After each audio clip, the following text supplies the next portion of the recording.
morning. I'm Mary Ellen Carroll. I'm the Executive Director of the Department of Emergency Management. First, I want to begin by thanking Mayor Breed for her leadership and my colleagues here today for their continued leadership during these last few difficult days. Yesterday, we implemented a curfew in San Francisco. We know that many of you came out to protest peacefully, and we want to continue to urge everyone to express themselves with respect as we deal with these difficult issues of inequity in our society. I want to thank many of the San Franciscans who stayed home last night to help keep your fellow San Franciscans and our city safe. I also want to thank all of our public safety, our city agencies, and coordinating partners who have worked together over the last few days to help our community peacefully express feelings and to continue to protect local businesses and our community as a whole.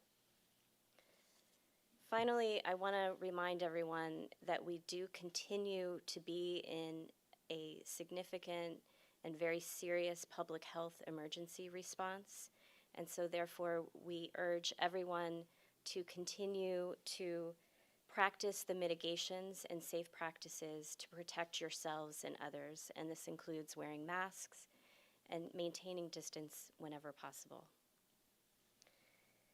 Finally, I am going to introduce our Chief of Police, Bill Scott.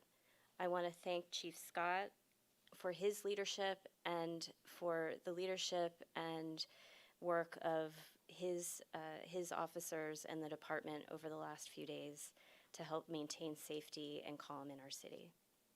Chief Scott.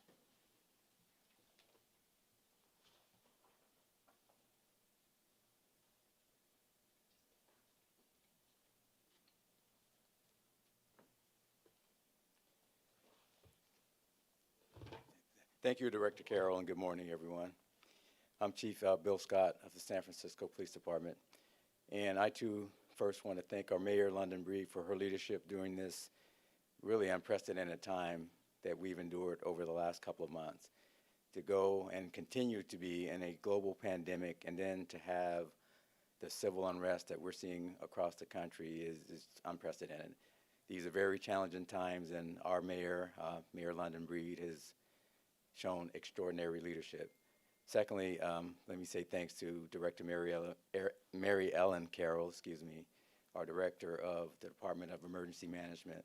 It takes a lot of coordination to have effective city response to all of the challenges that we're facing, and Director Carroll and her team are responsible for coordinating all the resources, both the city resources and all the public resources and the community resources that have taken their time and energy to help take care of the challenges in this city, and that takes a lot of work. So thank you, Director Carroll, for your leadership. I'm going to start off, before I give you a breakdown of how the last night and couple of nights have gone, just start off with a reminder of why we are here in the first place. You know, to see the loss of life as we've seen it of Mr. Floyd has caused an enormous and now worldwide response in terms of what people are feeling and expressing their frustrations and anger. I think many of us, including me, and I'll speak for myself, share those emotions. And we know that there's a lot of work to be done in policing in our country, and we know that reform and change is needed, and it's a very, very important topic. When those changes occur, it won't bring back the lives that have been lost. It won't bring back the people that have lost their lives at the hands of law enforcement.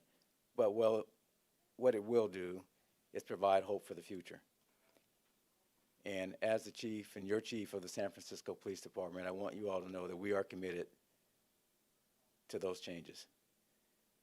Our collaborative reform initiative and the things that we're doing, I know we have a lot of work to do, and we have just really began to move the needle on change, but we know that that work has to be done, and we're committed to do that. Constitutional policing, respect for all, providing safety with respect, Those are the things that you demand of the San Francisco Police Department, and we intend to deliver. And that is the commitment that I will make to you as your chief of police.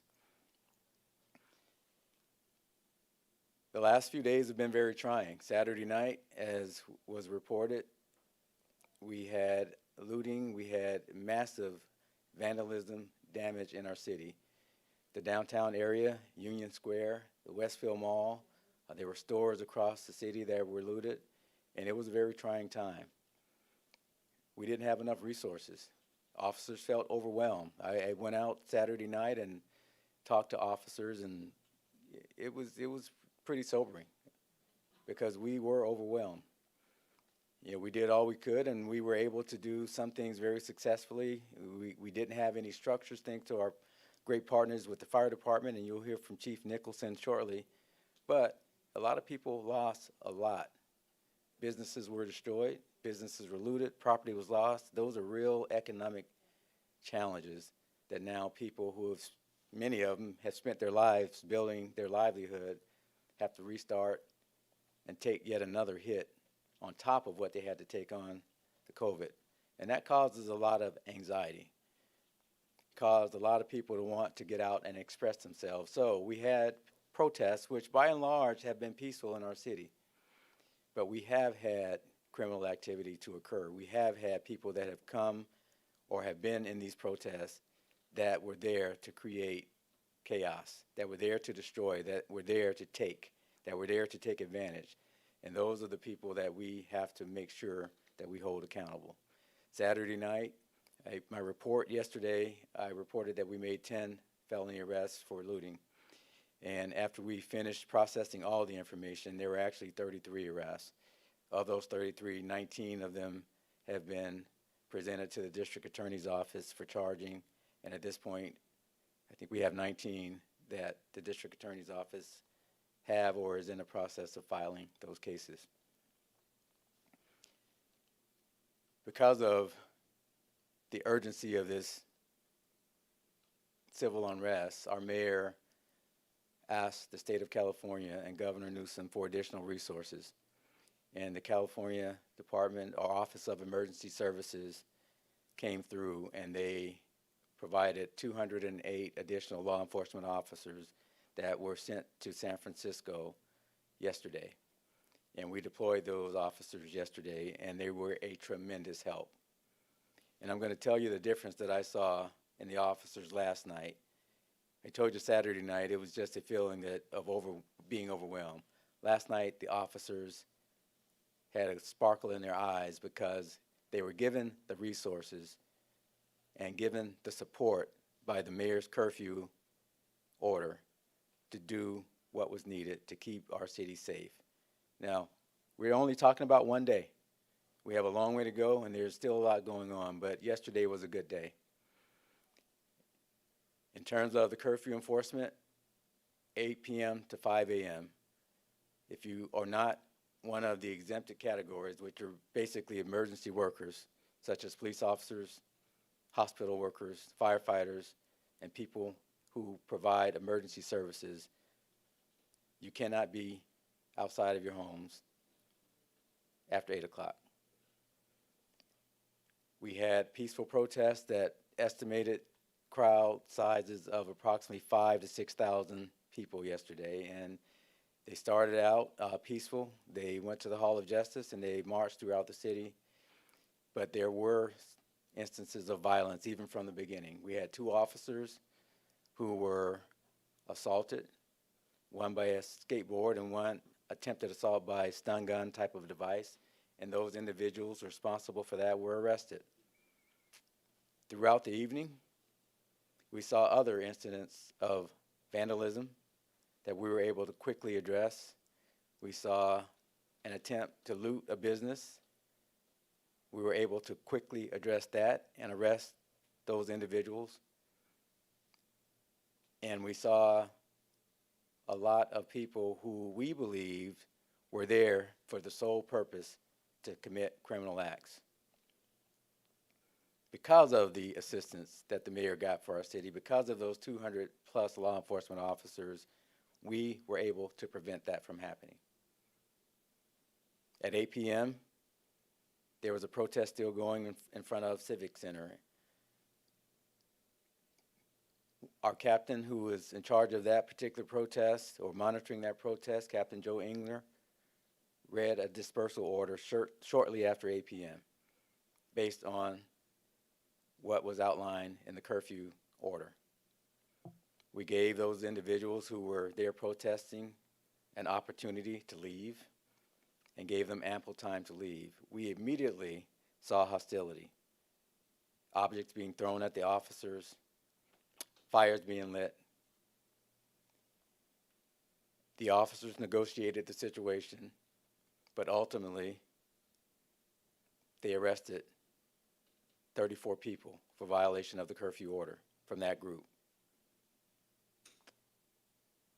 That continued for about an hour, and there were other groups who attempted to assemble. And when it was all said and done, there were 87 people arrested last night for violation of the curfew order. Among those people, we recovered a loaded firearm. We recovered a backpack full of fireworks and explosives. And we recovered other items that I believe were there for the sole purpose of being used as either weapons or being used to vandalize and destroy property. Here's the point that I want everybody to hear. We embrace peaceful protests. We embrace in the city of San Francisco people to express themselves. We will not embrace violence against anyone, against other protesters, against police officers, against property. We will not accept that. We've been given the tools to do our jobs, and the curfew is another tool. And I understand, believe me, how restrictive this is. This is almost unprecedented in this city. But this is something that we have to do to keep order in this city at these current times. In addition to the 87 arrests that I mentioned, there were also 33 other citations for curfew violations in the area of the Civic Center. And there were also arrests in other parts of the city for criminal activity during this period yesterday. Overall, though, yesterday was a very good day, particularly compared to Saturday. There was sporadic vandalism. There were attempts to loot. But with the help of our law enforcement partners, including our Sheriff Paul Miyamoto, who you'll hear from shortly, and the 208 officers that the mayor was able to secure to help us, we were able to do our jobs and keep our city safe last night.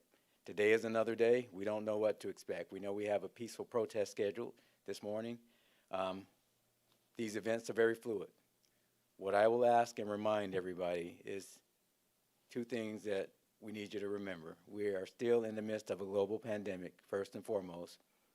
Second thing is we cannot get back to normal until we restore and maintain order in our city. The police department is only a small part of that solution.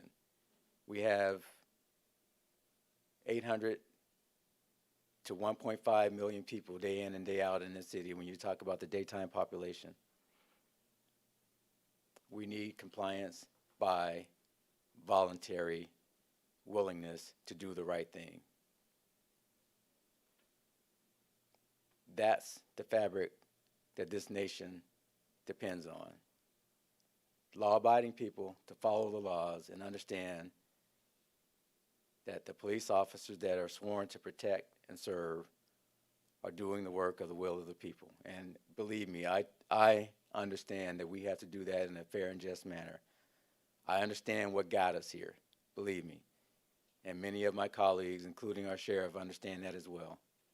But we need the public to do the right thing, stay inside, please abide by the curfew order so we can get back to normal, so our mayor can make the decision to lift the restrictions when we have order in our city, when businesses can enjoy their livelihood and conducting their business without having to board up their windows.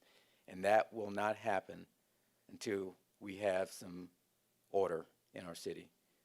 So for the people that want to express themselves, we welcome you to San Francisco. But we need you to do it peacefully. With all the anger aimed at my life's profession, policing, I understand and I accept it. But I will ask also this of you. If you know a police officer, you have one in your family, you have one that you're friends with, or even if you don't know them, we need your support. We really need your support. If you know somebody in this profession, let them know that you support them. And with that, I'll turn it over to our sheriff, Sheriff Paul Miyamoto. Thank you.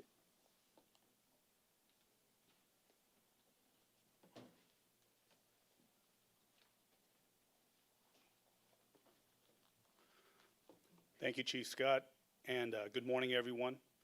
I want to start also first by thanking the Mayor, Mayor London Breed, for her leadership and her fortitude in making decisions which affect the community, but which lead to the ability for all of us in public safety to make sure that everybody is safe as they share their feelings and they express their feelings in the community over the recent events that have occurred nationwide. As the Chief mentioned as well, we stand ready to continue to ensure that people are safe as they express these feelings through the many protests, both planned and unplanned, and the many actions that will be taken to share those feelings with the rest of the community. The curfew that is still in effect has been very helpful in making sure we maintain safety for all.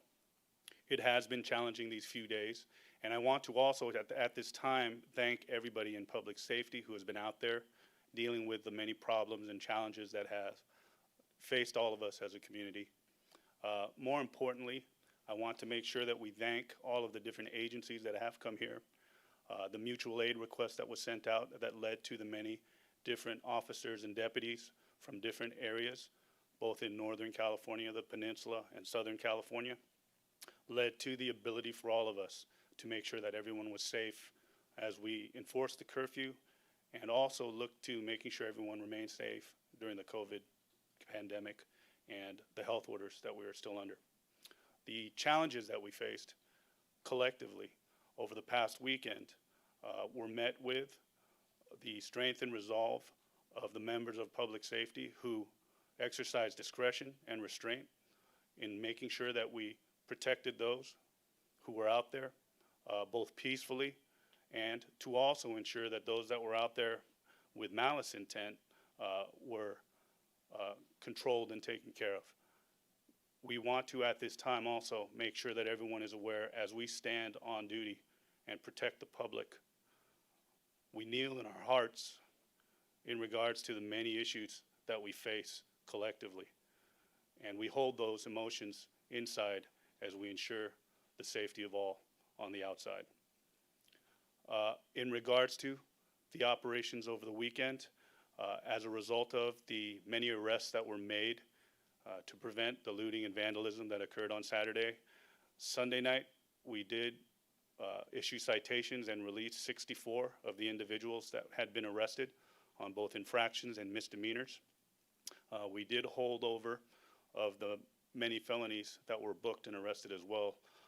Currently 23 individuals at our intake and release center.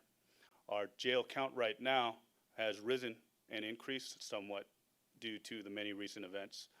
We still stand at 50% capacity in the jails, and we still work to ensure that there is social distancing and ability to meet the challenges of ensuring that there is not a COVID pandemic outbreak in the jail system with our justice involved in custody population.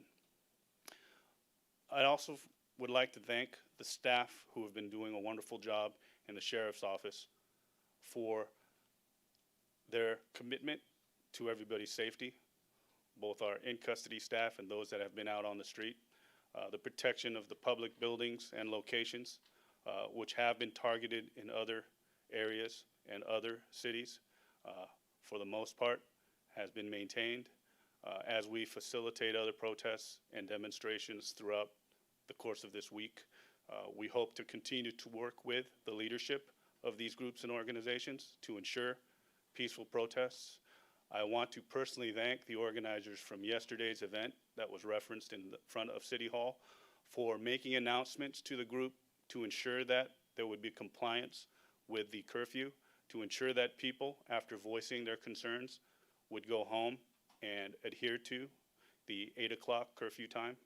The vast majority of those individuals did adhere to that, and the people that remained were the people that had intentions of committing other acts.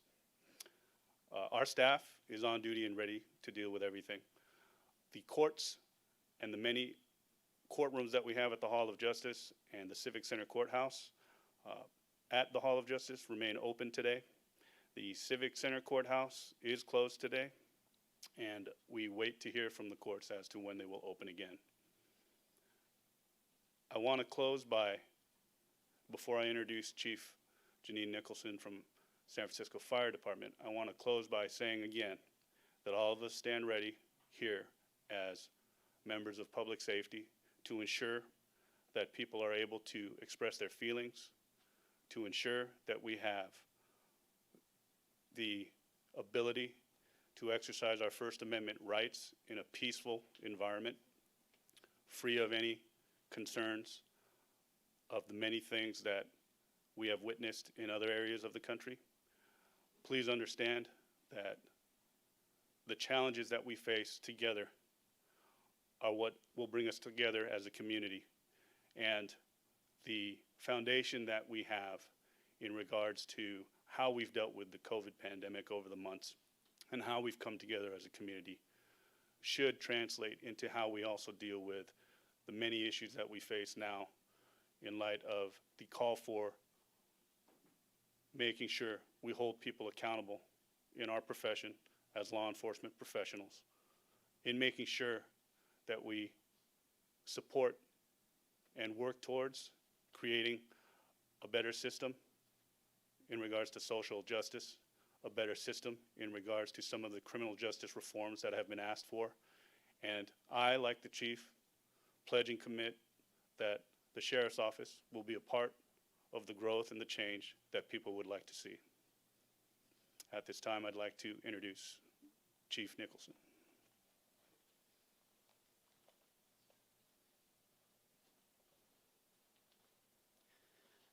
Good morning, everyone. San Francisco Fire Chief Janine Nicholson. I can say that I'm very proud to stand here and say that I work for Mayor London Breed, and I'm very proud to work with my public safety partners here, Mary Ellen Carroll, Chief Bill Scott, and Sheriff Paul Miyamoto. I'm also extremely proud of the San Francisco Fire Department, our firefighters, EMTs, and paramedics. As always, they respond when called, and they did an outstanding job this weekend of keeping people safe and keeping themselves safe. During the curfew, just a couple numbers.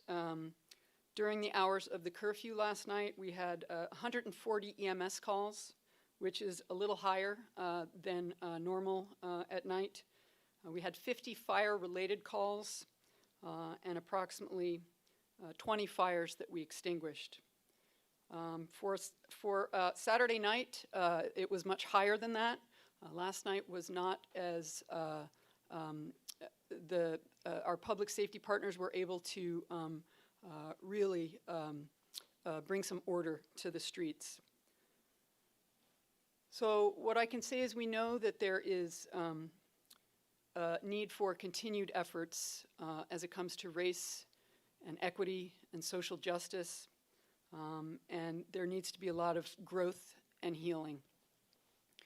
The civil unrest and protests didn't come out of nowhere, and we as a city family are well aware of that.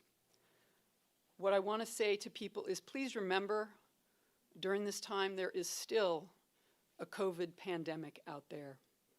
So please wear your masks, you practice social distancing, and take care of yourselves and one another's. Thank you for your continued support and for heeding the curfew. And as always, the San Francisco Fire Department is here for you. Thank you.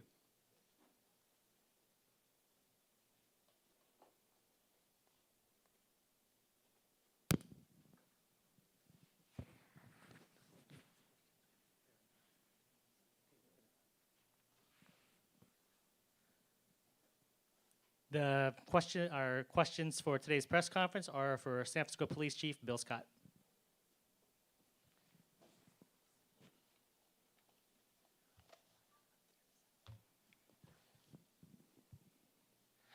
Okay, Chief. Your first question is from Mel Baker, San Francisco Public Press. Our reporters encountered police officers who were not wearing masks. What is the policy for officers in the field?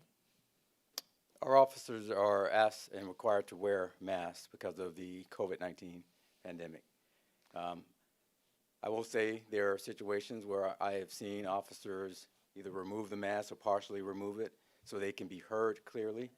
And depending on the situation, it's very important, particularly when you're giving directions in tense situations, that communications occur that is clear and articulatable.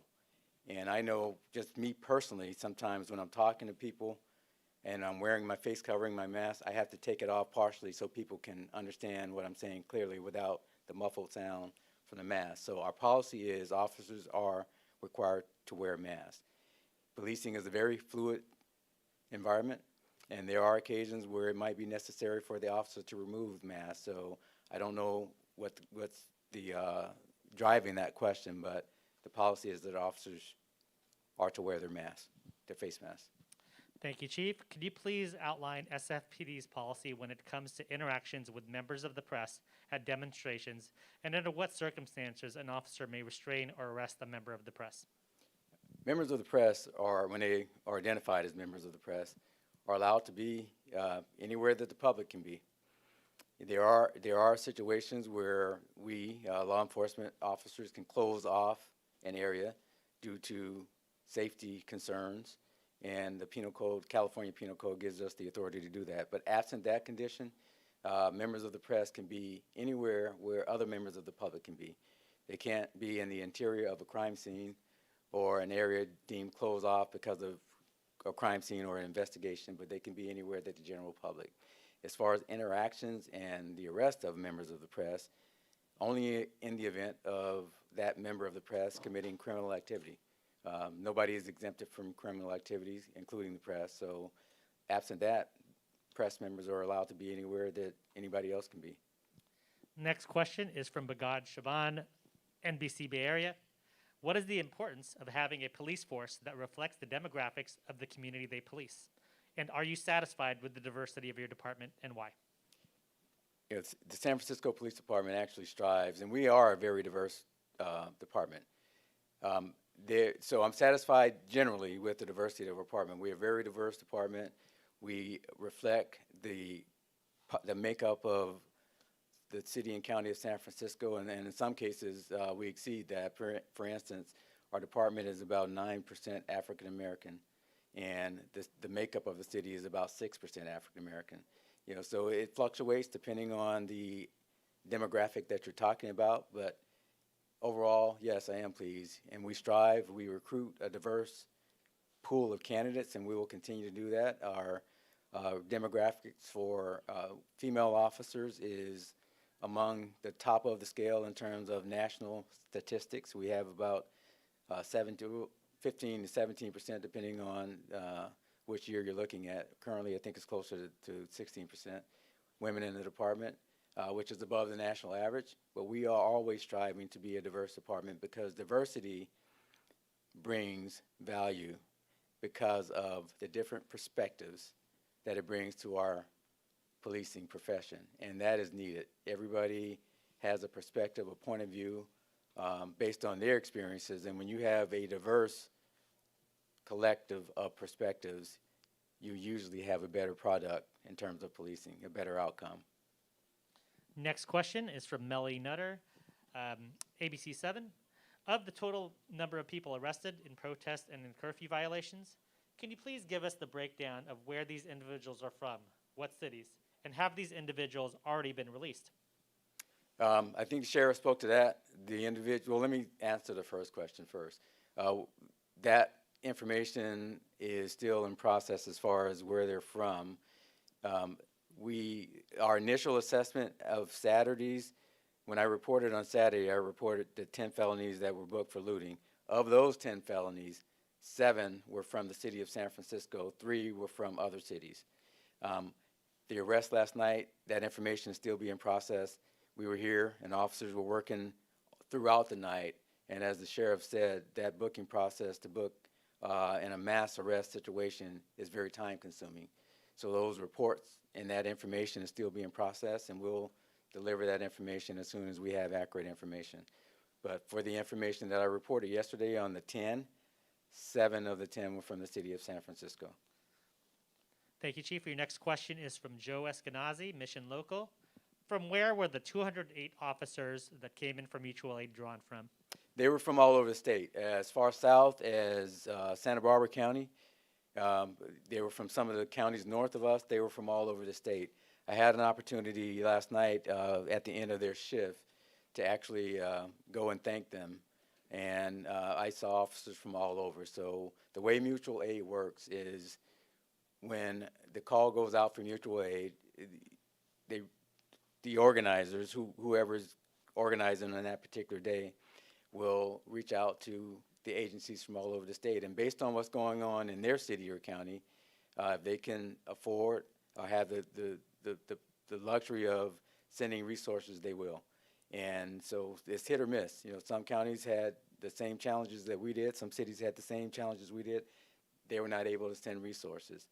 But it's from all over the state. So we really appreciate the help, and like to thank definitely again the mayor for her leadership on that issue, and the governor for granting us those resources. Are there any quarantine factors that will have to be met before the curfew is lifted? I'm sorry, can you repeat that one? Sure. Are there any quarantine factors that will have to be met before the curfew is lifted?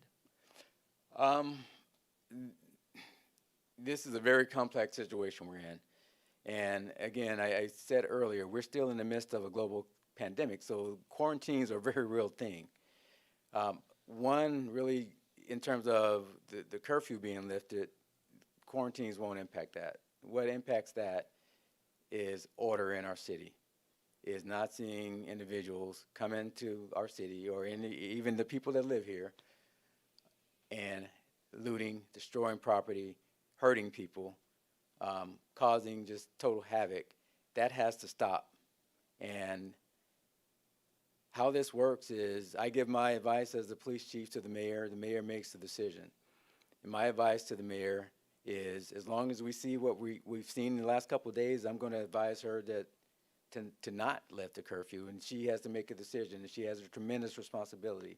I can tell you, I know that decision weighs heavy on her. She understands what's at stake, but we have to see an improvement in the behavior before my recommendation to the mayor would be to lift that curfew.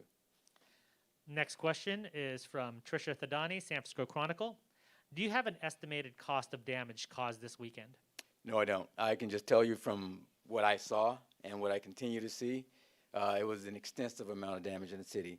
But again, I want to applaud our city family with the mayor's leadership, because our director of public works, I talked to him in 3 o'clock in the morning on Saturday night, Sunday morning, and he got up out of his bed and started the cleanup process. And by daybreak, Union Square was clean.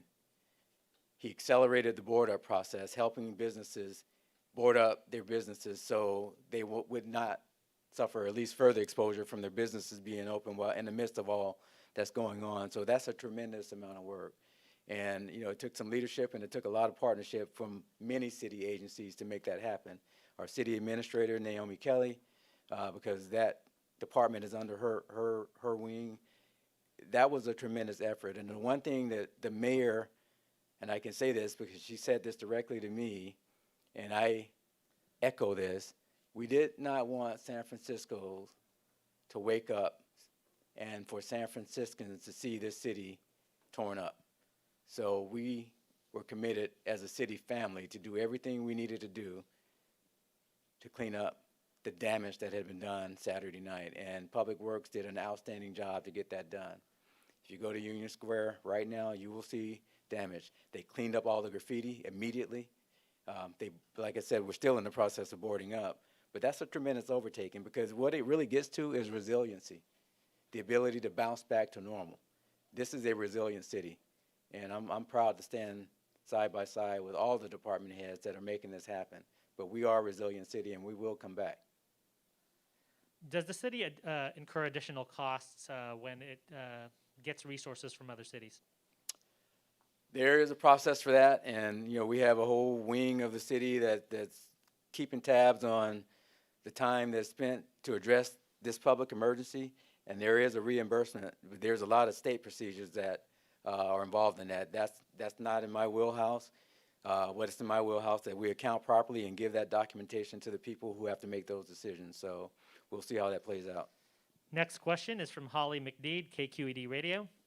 Have any investigations been launched into the complaints filed against officers associated with their interactions with protesters?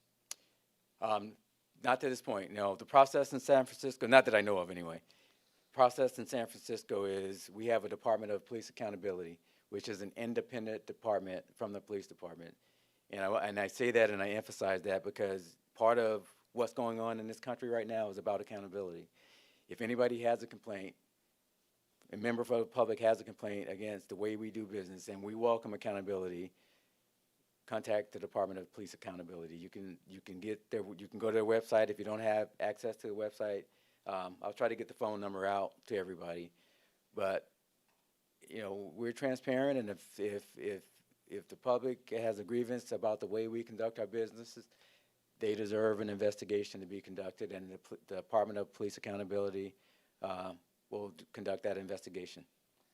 Can you outline the department's plans tonight and for the rest of the week? We're fully deployed tonight. We still have a cancellation of all days off. We still have the additional law enforcement resources that the State Department or Office of Emergency Services has provided us, and we're going to go back at it tonight. We are committed to protecting property, particularly those businesses that are even more vulnerable because of the smashing of windows and the damage that we've seen over the last few days. We will have officers posted in various locations across the city, and we have squads ready to respond to any criminal activity, particularly in the midst of a public protest. So there's a lot that goes into this. There's a lot of moving parts, and again, I will say, I know why we are here. We in policing understand that. We understand the accountability piece, but our officers are out there to protect the city and do a job, and I would just ask that say a kind word if you can. And if I can go back to the phone number for the Department of Police Accountability, it's 415-241-7711. Okay, your last question, Chief, is from Dominic Fracassa, San Francisco Chronicle. Can you shine light on what evidence exists for the assertion that there were criminal actors in the city who came to demonstrations to create chaos? Oh, yes, absolutely, I can. So, loaded handgun last night, explosives in a backpack last night, Molotov cocktails. Yesterday, another Molotov cocktail was thrown at officers. Saturday night, there were several Molotov cocktails thrown at officers. Individuals who came to this city with crowbars, bolt cutters, tools that were designed specifically to get into businesses to take property and loot. We saw a van passing out bricks to throw at officers on Saturday night. If that's anybody's idea of a peaceful protest, we need to talk about that. That's unacceptable, and we will not accept that. Thank you, Chief. The next questions are for Sheriff Paul Thank you. Miyamoto.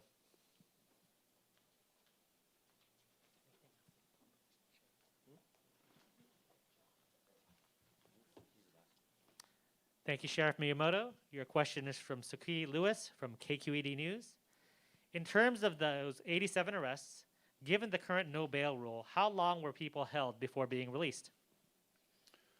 The arrest referenced for last night's activities involved arrests that led up to about 11 o'clock last night. Those individuals, as we mentioned earlier, in respect to the concerns of the spread of COVID in our jails, were in holding areas were outside in holding areas, which we started the cite and release process for infractions and misdemeanors. They were not in the actual jail system. And of those individuals, there are 23 as of 5 o'clock this morning that were still in custody in our intake and release facility. How many people were actually booked, and what were the specific charges and demographics of the people who were booked into jail?